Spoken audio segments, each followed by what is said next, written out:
Welcome back, ladies and gentlemen. So you just completed one of your first real assignments in this class, and you did one of three things. You either took a bite of an unsalted cracker or a piece of toast, and you let that sit in your mouth for a minute, and hopefully you notice that it dissolves pretty quickly and starts to have this sweet flavor to it, which is what carbohydrates are. They are sugars, and there's many different kinds of carbohydrates out there. You could have done the second part of that assignment, and you could have made either Kool-Aid or sweet tea, and as you dissolve that carbohydrates, those sugars, into that water, you notice that they dissolve pretty quickly in that water. You could have done the third part of that assignment and looked at some nutrition facts and told us what kind of food you had and how much carbohydrates were in that food. And I hope that you started thinking about why that is important, because carbohydrates are your main source of energy for your body. So today, we're going to be looking at what kinds of common foods have carbohydrates in them.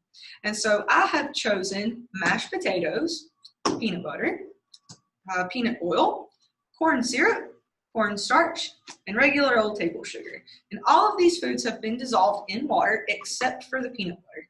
Peanut butter will not dissolve in water, and so I have dissolved it in isopropyl alcohol 70%.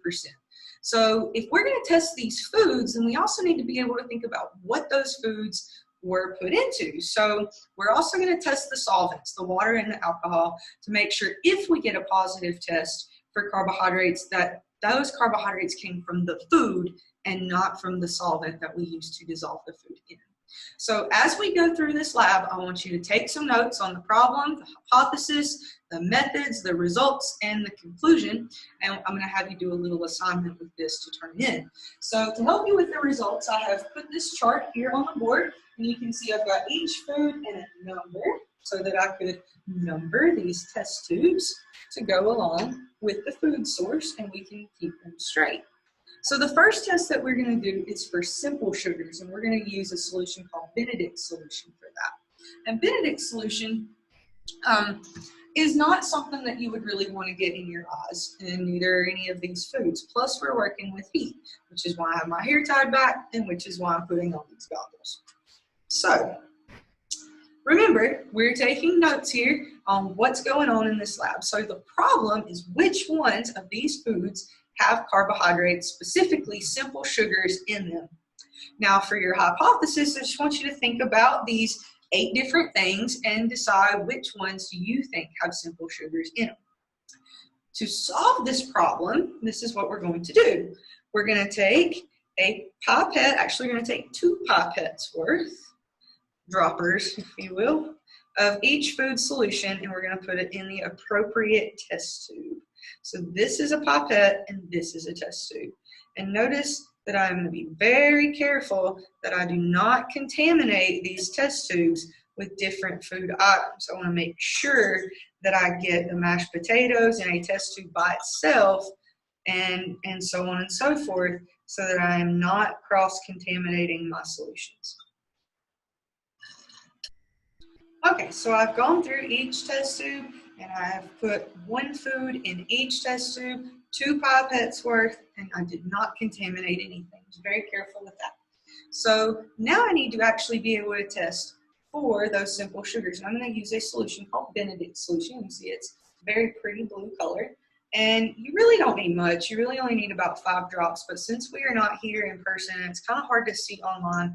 And through this video, I'm going to use a whole pipette worth of Benedict's solution.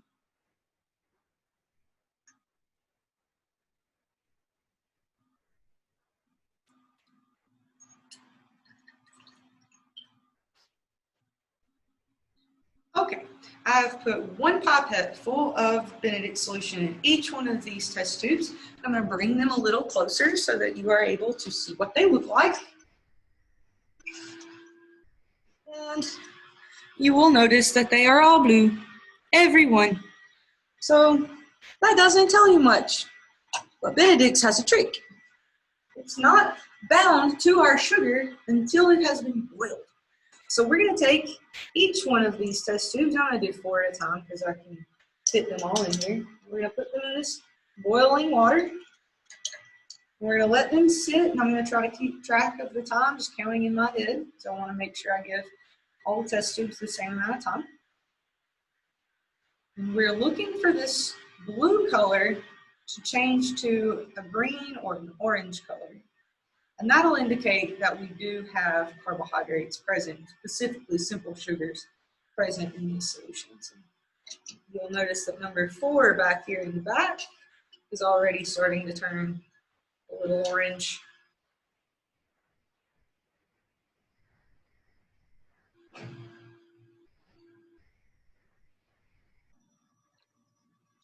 So we gave that about a minute, a little bit more. We'll do the same for round 2. Okay, so now we have boiled all of our solutions, and now we just need to analyze our results and see what we came up with. So I'm going to bring them closer to you, and note that they are not really blue anymore, at least one of them is not. And so we can see that we have simple sugars definitely in number 4, and that would be the corn syrup. And we may have a few simple sugars, it looks like, in number 1, our mashed potatoes, but this is a much fainter color, and it indicates that there's not as many in them. So for our results, we only saw a true and definite positive for our corn syrup. And so that one, we do have simple sugars in, and this is high fructose corn syrup, and fructose is known as a simple sugar along with glucose and galactose, and we'll talk about that a little bit later. So for your conclusion, I do want you to tell me which foods tested positive, how do you know, and why did we test these 2 solvents as well. And then we can move on to part 2 of this lab. So for part 2, we are going to be looking at what kinds of foods have starches in them. And so again, your foods are mashed potatoes, peanut butter, peanut oil, corn syrup, corn starch, and sugar. And so hopefully you're thinking starch should probably have starch in it.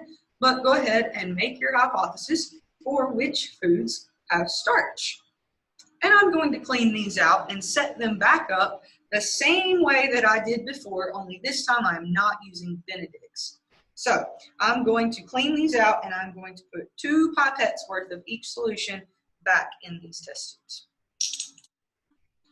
Okay, so for part 2, we are now looking for starches. Hopefully you have made your hypothesis on which foods you think have starches in them. And so this time I have done the same thing. I put 2 pipettes worth of each food solution into the appropriate test tube, but this time I'm going to use a different test. I'm going to use something called Lugol solution, or IKI. It's got iodine in it, which is that brown stuff that you've had put on you at the doctor before they give you an injection, or if you've ever had your blood drawn.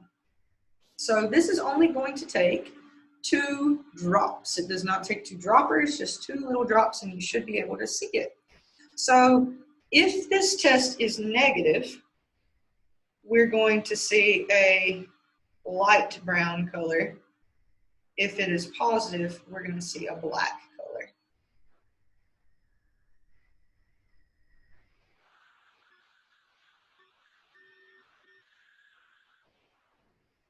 Okay. So I'm going to bring this closer, let you see what we have found. And remember, we're looking for a black, sometimes purplish color. And this is what we've got. So as you can see, 1 and 5 have that black, that very dark color, but the rest of these don't. And so what that indicates is that number 1 and 5 are positive for starches. So I'm going to go to my results in my table. I'm going to check off number 1, which was mashed potatoes, number 5, which was cornstarch, and hopefully you expected starch to test positive for starch. So what does this mean? We can see that number 4, our corn syrup, tested positive only for simple sugars. It does not have these long starch molecules. Mashed potatoes tested positive for starch, and so did cornstarch, but they do not have simple sugars in them. So we can tell what kind of carbohydrates are in these solutions. Well, remember that a carbohydrate is a sugar. So why did number 6 not test positive for carbohydrates, even though it's clearly marked that it is a sugar. And we will investigate that in our discussion. So we're going to look at the nutrition facts for each one of our foods and see if our results support what we see on the label. So with mashed potatoes, we're going to look at the front column because we have not prepared these. Your carbohydrates are 18 grams in a serving. And so we know that we do have sugars in these mashed potatoes.